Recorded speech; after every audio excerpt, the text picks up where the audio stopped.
Hello friends, मैं राहुल जायसवाल स्वागत करता हूं आपका आपके अपने यूट्यूब चैनल पे। आज मैं आपको सिखाऊंगा कि कैसे किसी नंबर का क्यूब रूट निकालते हैं। लास्ट लेक्चर में हम लोग स्क्वायर रूट निकालना सीखे थे, हम आपको बताएंगे क्यूब रूट निकालना। तो क्यूब रूट निकालने के दो तरीके हैं, आपने क्लास 8 में सीखा होगा। पहला होता है फैक्टर मेथड, गुणनखंड विधि, और दूसरा होता है गेस मेथड, जिसको बोलते हैं आपका गेस करके पता लगाना। तो फैक्टर मेथड में जैसे आपसे पूछ दे कि बताइए सर 64 का क्यूब रूट क्या होगा, ठीक है। तो फैक्टर मेथड से आप पढ़े होंगे क्लास 8 में कि फैक्टर मेथड ये कहता है कि भाई इसका फैक्टर निकाल दो। 2 से भाग दो, कितने बन जाएगा 32। 2 से भाग दिए 16, 8, 4, 2, 1। फिर इसको आप लिखोगे ऐसे 2 into 2 into 2 into 2 into 2 into 2 cube root. तो जब भी क्यूब रूट निकालना हो तो 3 का पेयर ले लेते हैं। देखिए इसका पूरा 3 नंबर एक साथ ले लिए, पूरे 3 को एक साथ ले लिया और पेयर बाहर आ जाता है। तो 2 और 2 बाहर आएगा, कितना हो जाएगा 4। तो ये था हमारा फैक्टर मेथड। लेकिन गेस मेथड, ये फैक्टर मेथड किसी छोटे नंबर के लिए संभव है, लेकिन आपसे पूछ दे कि 119, 10, 16, अब पूछ दे कि इसका क्यूब रूट निकालिए, तो ऐसे नंबर को फैक्टर मेथड से आप जल्दी निकाल नहीं पाओगे, क्योंकि बहुत गुणा भाग करना पड़ता है, ठीक है। तो फैक्टर मेथड नंबर को हम लोग किसी भी नंबर का क्यूब गेस मेथड से कैसे निकालेंगे ये हम बात करते हैं। जैसे आपसे पूछ दे कि पता लगाइए क्यूब रूट ऑफ 12,167 का क्यूब क्या होगा, इसका क्यूब रूट कितना होगा। बहुत इजी होता है। तो सबसे पहला क्या करेंगे, हम अंतिम के 3 अंक को पकड़ लेंगे और इस इकाई के अंक पे ध्यान देंगे।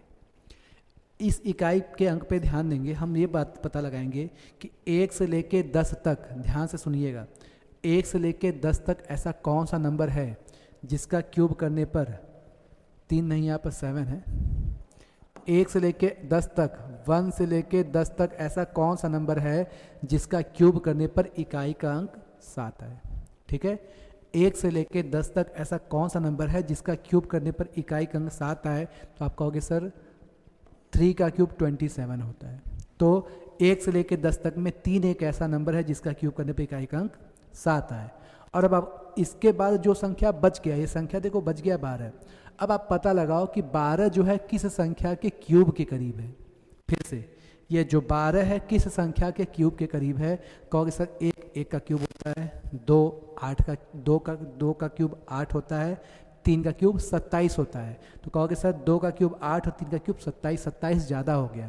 तो ये जो 12 है ये 2 के क्यूब के करीब है, तो जो इसका आंसर हो जाएगा वो कितना हो जाएगा 23, मतलब 23 हो जाएगा।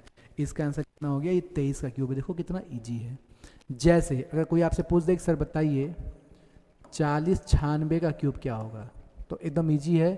पीछे से 3 लोग को पकड़ लो, इकाई का अंक 6 देखो कि 1 से लेके 10 तक ऐसा कौन सा संख्या है जिसका क्यूब करने पर इकाई का अंक 6 आए। तो आप कहोगे सर 6 का क्यूब 216 होता है, तो 6 के क्यूब का इकाई का अंक क्या होता है 6 होता है। अब देखो बच कौन गया 4।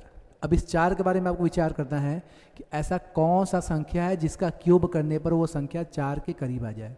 तो 1 का क्यूब 1, 2 का क्यूब 8, तो 2 का क्यूब 8 ज़्यादा हो गया, ज़्यादा नहीं लेना है। कहने का मतलब ये 4 है वो 1 के क्यूब के करीब है, इसका मतलब इसका जो क्यूब रूट हो जाएगा वो क्या हो जाएगा 16 हो जाएगा। इसको गेस मेथड, इसके लिए बस कंडीशन सही है कि आपको कम से कम 20 तक क्यूब याद होना चाहिए। जैसे मैंने भी आपके सामने एक नंबर लिखा था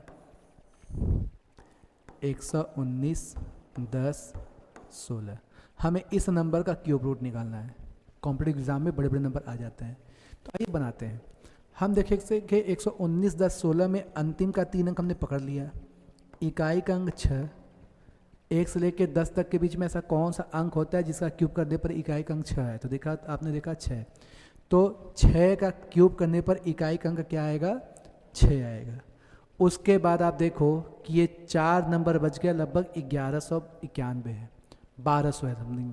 तो ऐसा कौन सा संख्या है जिसका क्यूब करने पर वो संख्या 1100 के करीब आ जाए। तो 10 का क्यूब 1000 होता है और 11 का क्यूब 31 होता है। तो 10 का क्यूब 1000 और 11 का क्यूब 1331। तो देखो 1331 तो इससे बड़ा हो गया। इसका मतलब ये नंबर जो है 11 के क्यूब के करीब नहीं होगा, ये 10 के क्यूब के करीब होगा। ये कितना हो जाएगा? 106 का क्यूब हो जाएगा। तो देखो ये जो गेस मेथड है बहुत इजी होता है। एक बार मैं फिर से समझा दूँ। अंतिम का 3 अंक पकड़ोगे एक साथ, इकाई का अंक देकर गेस करोगे किस संख्या क्यूब के करीब आता है। क्यूब का इकाई का अंक है तो 6, जो 6 के क्यूब का इकाई का अंक है। और उसके बाद ये जो 4 है, 4 किस संख्या के क्यूब के करीब आता है? ये जो 4 है वो 1 के क्यूब के करीब आता है। 1 का क्यूब हमारा होता है 1, 2 का क्यूब 8। तो बड़ा संख्या नहीं लेना है, 4 1 के क्यूब के करीब आता है। ऐसे ही 12 देखो 2 के क्यूब के करीब आता है, 2 का क्यूब 8, 3 का क्यूब 27, 27 बड़ा होता है, नहीं लेंगे।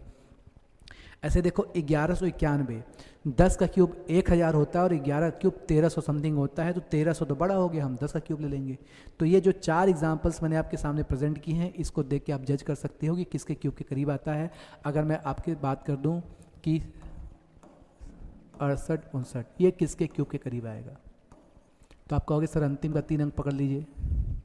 9, 9 जो होता है 9 के क्यूब का, 9 का जो क्यूब होता है 729 होता है। तो 9 जो होता है 9 के क्यूब का इकाई का अंक होता है। आप कहोगे सर 6 बच गया। 6 किस संख्या के क्यूब के करीब आता है? 1 का क्यूब 1, 2 का क्यूब 8। तो 2 का क्यूब ज़्यादा हो जाएगा, 1 का क्यूब 1 मतलब हम क्या ले लेंगे? 1 ले लेंगे। मतलब ये 19 के क्यूब के करीब आता है। तो ये जो आपके सामने मैंने प्रेजेंटेशन दिया, ये जो नंबर है क्यूब रूट निकालने का तरीका होता है। और भी कोई तरीके नहीं होते क्यूब रूट निकालने के, यही 2 मेथड होते हैं। इस वीडियो को, इस लेक्चर को 1 बार 2 बार 3 बार जरूर देखिएगा, बहुत आसान है। ये जो मैंने वर्ड्स बोले हैं शब्दों पर ध्यान दीजिएगा। ये जितने मैंने एग्जांपल्स दिए हैं इसके अलावा भी आप एग्जांपल देकर इसके एग्जांपल को आप देख सकते हो। अगर वीडियो आपको अच्छा लगे लाइक सब्सक्राइब शेयर जरूर कीजिएगा। बहुत बहुत थैंक यू।